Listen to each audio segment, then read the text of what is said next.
so sorry I have to do this in English. I haven't been living in Scandinavia for a very long time. My name is Kjell Leknes. I'm an IP resource analyst for the RIPE NCC in Amsterdam. I've been asked to come here basically to talk shortly about the IP version 4 depletion that we're now facing. Since your conference is mainly about IP version 6, I also wanted to mention a little bit about how the RIPE NCC also distributes IP version 6 addressing space to your region. And if we have time, also a little bit about how we engage the community regarding the current situations that we're currently facing. To understand addressing depletion and how addressing space is given out, I would like to mention a little bit about what the RIPE NCC does and how we distribute the addressing space. Excuse me, the last slide, den förra du hade, vad betyder deployment? Deployment, basically running out. Så enkelt är det? Ja. Okej, tack. Sorry,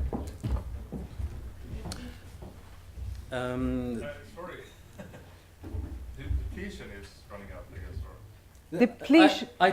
IPv4 depletion, running out of IP version 4 address. Ja, just det. Den är depletion och den är deployment. Sorry. Ja. How we start to installera eller liksom... How we distribute and launch IP version 6 basically. Okej. Yes, ja, men det är bra. Det är lätt publik. Heja Per. Yes. Okay. Sorry, I need to put this one on you. Oh, perfect, because then I don't have to bend over the mic. Yeah, excellent. The RIPE NCC is a non-profit organization registered in... Oh, sorry about that.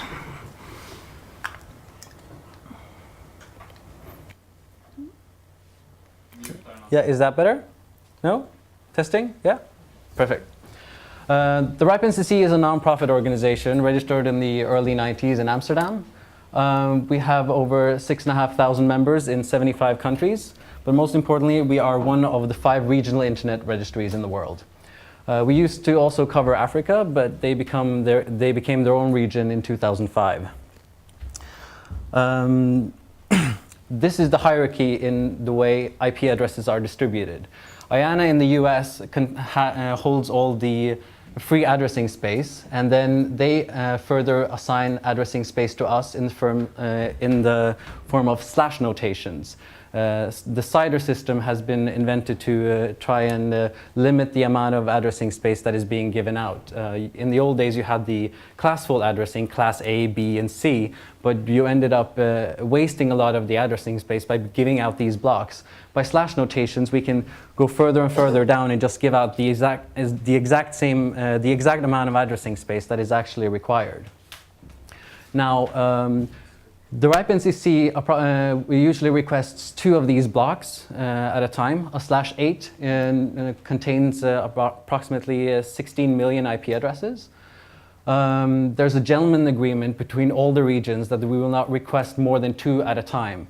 Normally we can request for usage for up to 18 months, but when we receive 2 /8 blocks, approximately 30 million IP addresses, we usually go through that addressing space in like 9 to 12 months. Our members, which we refer to as local internet registries, they will send in request forms and justify the amount of addressing space they need. And then we further assign that addressing space to them so they can distribute to their customers and end users. Och man får alltid det man begär så att säga. Det är inte så att ni sitter, ni kvalar inte, ni får inte 2 miljoner. Sometimes you have people hoarding, wanting to prepare for the day of depletion, you know, and we analyze their broadband statistics and we try and make sure that what they are requesting is actually justified. Okay. I'll very quickly go through. We also provide a lot of other services than IP addresses. AS numbers, the number identifiers for the internet usually used in routing. We give a lot of training courses. Our LIR training course is basically the most popular one, where internet providers and other local internet registries learn all the basics about how to administrate their addressing space, how to protect it, how to announce it. Yeah, it's a quick get-to-know, quick starter course. Of course, other courses that go further into routing and DNS, we don't have to go so much into that. But of course, our latest course being IP version 6, which is one of the most popular ones at the moment, which is one of my favorites because it's a little bit more alternative course, where actually a part of the course is where we ask the course participants to join in a little role-playing on how to convince their boss to get their company to be IP version 6 enabled. And we help them to individually try and come up with scenarios and good arguments for why they should request IP version 6 addressing space for their company. Ja, för det brukar man inte behöva motivera. Chefer brukar tycka det är roligare. CEOs will often say, why should we use money and resources on that? Everything's working, no? Ja. Okay. Publicly, we also offer a few services. Database reverse DNS. With standard DNS, it basically, you're pointing the domain names to the IP addresses, so you don't have to remember the IP addresses of the service you want to get to. But with reverse DNS, it's basically pointing the IP addresses back to the domain name so that you can create a secure connection to do Visa transfers or checking your bank, online banking. We don't have to go much further into that. Try and keep it short. Enum, basically connecting phone numbers and IP addresses. Not very popular, but a few people use it. We're also the K-root name server operator. Our training courses are also available on our website for free as e-learning modules. Funny little animation courses where you can. So if you have any interest of any of this, you can actually get it in a concentrated 30-minute format. So. Mm-hmm. RIPE Labs is one of the major projects that we're currently focusing on. It's a website that promotes showcasing anything to do with internet resources that anyone has created or want to share. Basically, if they created an application or something that they think that someone else would have a use for, they can easily showcase it there, and people can, it's basically a place where stakeholders can get together and share things. IP version 6 Act Now is a website we created to combine all the most interesting information about IP version 6. I'm going to get back to that one at the end of the presentation because that one's quite important. When talking about internet development and the policies that are implemented, it's important to separate the RIPE NCC from the RIPE community.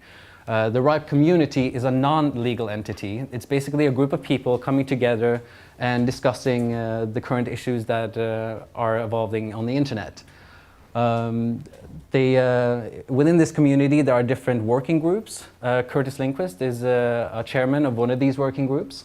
There are no voting on these policies. Basically, when there seems to be enough support for a policy, consensus is reached, and then it goes into different analytical phases, last calls and stuff like that, before anything is actually implemented.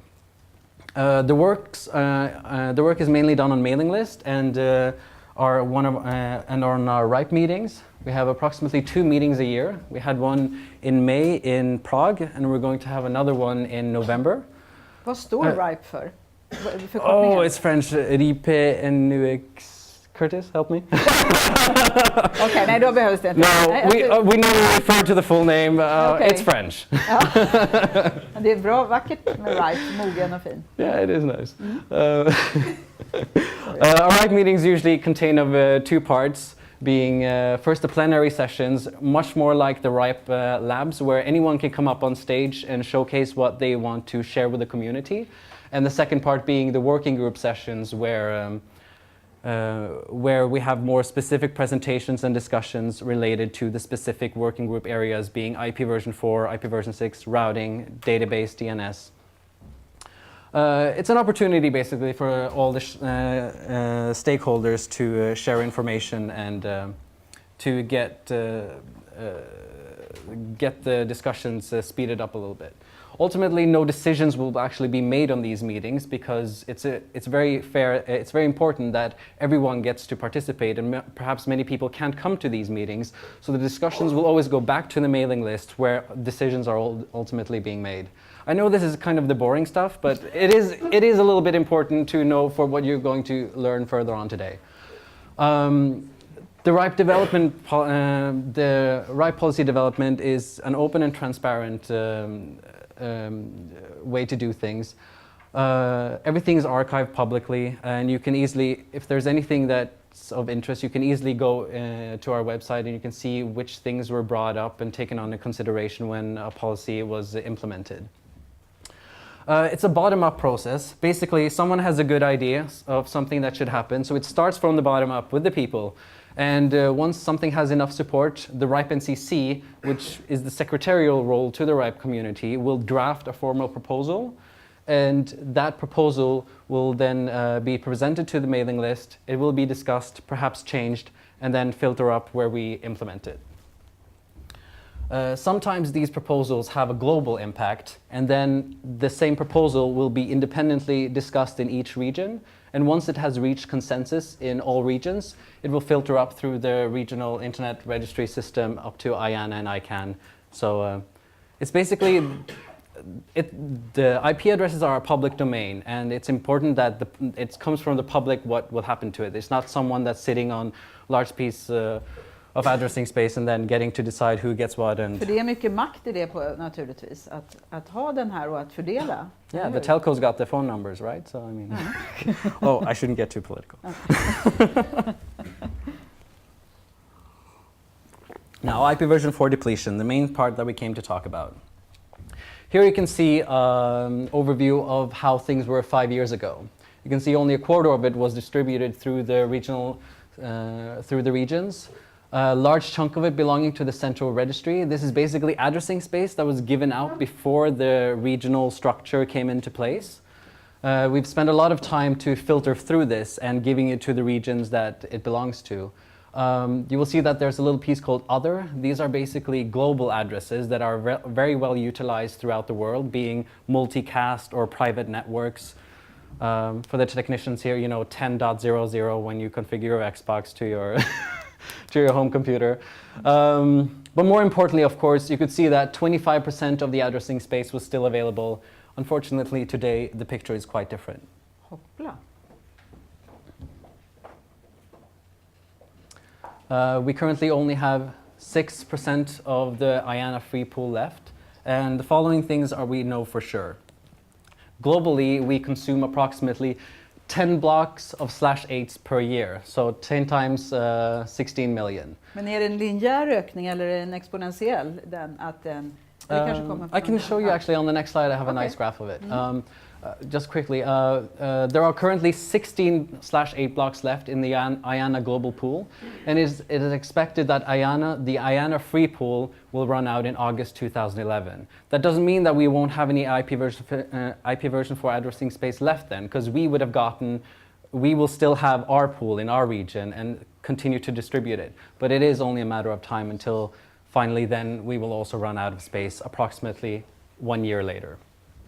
Here you can see how the global pools have depleted over the years. And you can see that as soon as IANA don't have any addressing space, it's only a matter of time until we run out as well. De hänger ihop lite. Yeah. Oh, sorry, am I standing in the way? Some system has been put into place to try and limit how addressing space is, to try and prolong the life of IP version 4 and also distribute it more fairly. But you know, there's many things that could be implemented, but whatever you would implement, internet deployment is going to happen at the rate it's going to go anyway. So you know, whatever we would implement, it would have almost no effect.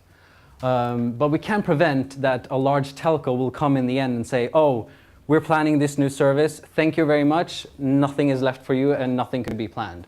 So currently we give out the amount of addressing space that our member needs for the next 12 months. In a few weeks we will reduce that period to 9 months. In half a year we will reduce it to 6 months, and in a year from now we will reduce it to 3 months. Och sen blir inte det en väldigt stor administrativ process? Yes, it's going to be quite och då måste man demanding. liksom justify att vi är fortfarande värda den här mängden. Yeah. So in a year from now, an ISP can only get the amount of addressing space they need for the next 3 months, and then they have to come back for more. There are positives and there are negatives about this. You know, one of the positives being that, like Jürgen mentioned earlier, that there will actually be some space left for those that come late into the game. But one of the biggest drawbacks is, of course, that the remaining addressing space will be heavily fragmented. So the routers on the internet that are already working at maximum capacity will have to work even harder. So the RIPE NCC tries to do a lot of work to reclaim addressing space. Anytime we hear about anyone not using any addressing space, red flag goes up and, prime target.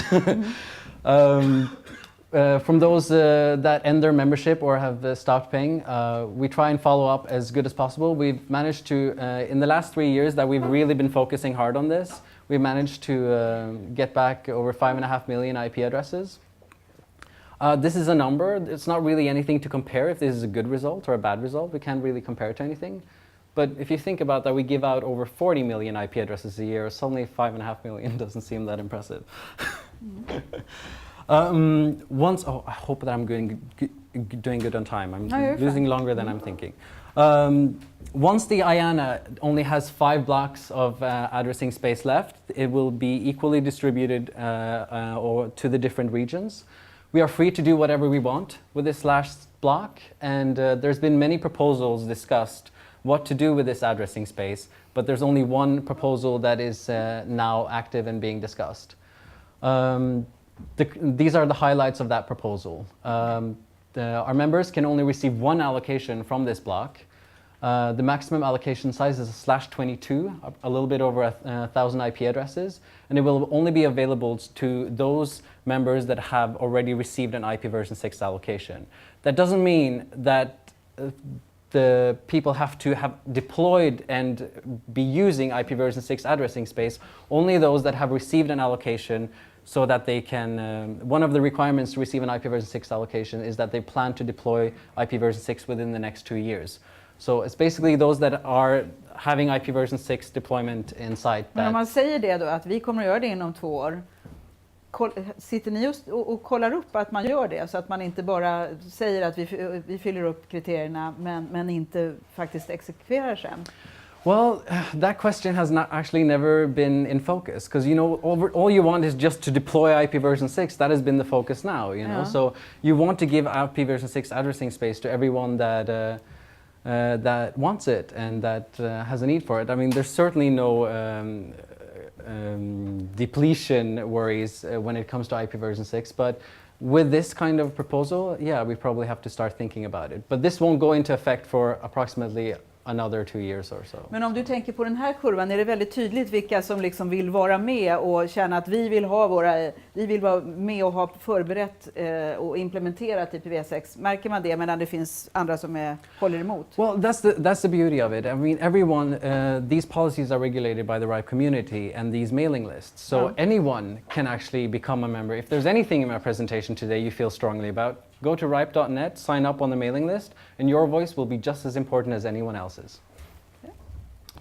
I want to mention a little bit about how we distribute and give out IPv6. I'm not going to talk too much about it because Curtis Lindquist is going to talk more about IPv6 deployment as well. There's next to almost no requirements to receive an IPv6 allocation, and so it should be. You must, however, be an LAR, a member of the RIPE NCC, to get a large allocated block. You must plan to deploy IPv6 within the next 2 years, and the allocation size, the minimum allocation size is a /32. Depending a little bit on how you implement it, you can create from thousands to millions and millions of local area networks. Now, the first thing I thought when I heard this number is, wait, aren't you now making the same mistake that was made 20 years ago by giving out too much too early? But what you have to think about in IPv6 that the dimensions are humongous. I mean, a block like this is just a drop in the ocean. And mentioning also what I said earlier about the routers being very busy, it is important to keep a simple aggregation for IPv6. And you never know what will happen in the future and the space that will be needed. We do have some suggestions to how IPv6 providers subnet and announce their networks, but they by far any requirements. But just to have some kind of standard and consistency, yeah, this is how you do it. I won't go too much into the technical stuff because that's not really why we're here. With IPv6, we also have PI addressing space available. These are smaller blocks of IPv6 that can be given out to those companies that don't want to use the addressing space from an IPv6 provider. If a company wants to change their internet provider, they would have to then renumber their network, change the numbers on their equipment in order to go over to the new provider. And this can be a very resource-straining process. So provider independent space is also available where we give them a small block and they can easily go to another ISP and say, hey, announce my addressing space, this is it, and they don't have to do anything to change the configurations. The minimum size is a /48. Let's not go into the technical stuff, but there are a little bit more higher requirements to IPv6 PI than with IPv4. You can't actually give any of the addresses further to your customers. It can only be used for your own infrastructure. Trying to keep a simple aggregation. So if you want to use IPv6 and give out services, if you're not a member of the RIPE NCC, you have to go to an IPv6 provider. They can provide you with an assignment or a sub-allocation where you can further distribute addressing space to your customers, and hopefully that provider will then just announce that one block and not pollute the global routing table. Yeah. Here you can see a graph of the amount of IPv6 allocations we've given out over the past years. My graph is a few months old, but it approximately 1,500. And from these 1,500 blocks, approximately half of them are now announced and visible within the region. Thinking that it might be difficult to implement IPv6 into your systems, this is pretty good results. We're very happy about it. I hope I'm doing okay. I'll just mention this very quickly. We do a lot of work to engage the community, show up at events like this. We create roundtable meetings, and we're also a lot of actively involved on the political side, but I won't go further into that. If there's one thing that I want you to remember from this presentation, it is the following. RIPE NCC has created a website called IPv6actnow.org. This is a website where we collected all the IPv6 information that we think people are interested in. Whether you're a technical person or a non-technical person, it should be very easy to navigate through this website and to find the information you need. There are many video interviews with major stakeholders. I know that I know that there's a lot of people from the Swedish government that has also contributed to this website, so we're happy about it. And whether you're a private person, ISP, or government, you should find the information you need. That's pretty much it for me. I don't know if anyone has any questions. Feel free to ask them in Swedish, because Ja. No, you. Yeah. En mikrofon då, ja tack. Ska vi se, då kommer, ett ögonblick kommer ilande. Patrick Arkley, Verizon. Have you seen an increase of governmental bodies or enterprises becoming an LIR to secure IP space instead of getting it from the operator? I don't have any official statistics to show to you, but certain government bodies have become LIRs, and certain governments just request addressing space from normal IPv6 providers. I can't say that I've noticed any increase of governments becoming LIRs just to get IPv6 addressing space, no. So, and not even securing IPv4 space? The process of requesting IPv4 addressing space is pretty straightforward. You really have to justify the amounts that you need. It's difficult if you're starting up a new service or if the government has any plans.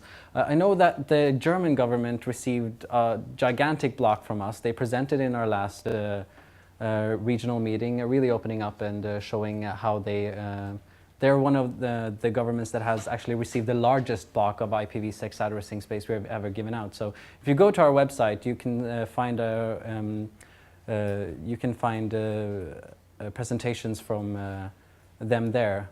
Tror du att det i sin tur beror på att det i den tyska regeringen finns de som har liksom förståelse och hög medvetenhet om vikten av att vara tidig? It took a long year to evaluate this request. It was funny that, I think it took over a year to evaluate their request. They've been open about this, I'm not saying anything confidential, but it took about a year, and they thanked us for the quick evaluation. We're going, quick, I mean, it's the longest evaluation we've ever, but I think in government terms, that's short, right?